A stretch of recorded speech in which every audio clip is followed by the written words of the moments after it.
First, medical system has let us down. Now the justice system. A case like this should take, in my view, no more than 3 years, in an ideal world. In an ideal world, Prashant Tiwari would be 26 going on 27 years old. But sadly, in June of 2014, he died by suicide in a Brampton hospital while on psychiatric hold. His family filed a $12.5 million wrongful death suit against the William Osler Health System, which has yet to stand trial.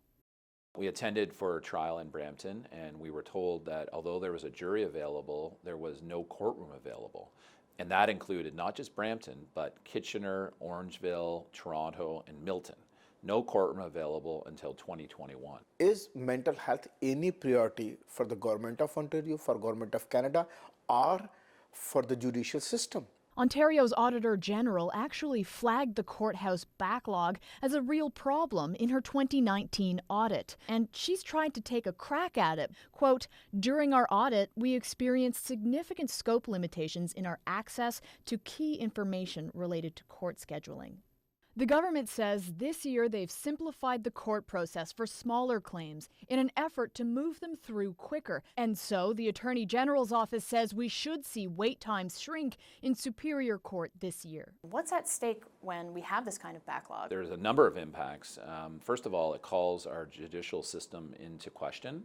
People question it, and rightly so. It also creates perhaps unnecessary compromise because now you have to wait a year and a half more, and financially some people can't hold on. The Tiwaris say they're not willing to settle this out of court, no matter how painful the process is. So, well, first to prepare for the pretrial, we've had to gather his photos, basically essentially run through his life and his memories and prepare them. And so we're constantly very vividly reliving I guess the trauma. And then when we're told that we have to delay it, it's like, okay, now we're gonna have to go through this all over again a year from now. The goal is to set a precedent, set an example so that no one in the future has to go through this, from any level, whether it be the medical system to the judicial system, that these things are given the proper priority and care that they should be. That's the goal, I think. And I hope that we can achieve it because it's difficult. Ali Chiasson, CBC News, Brampton.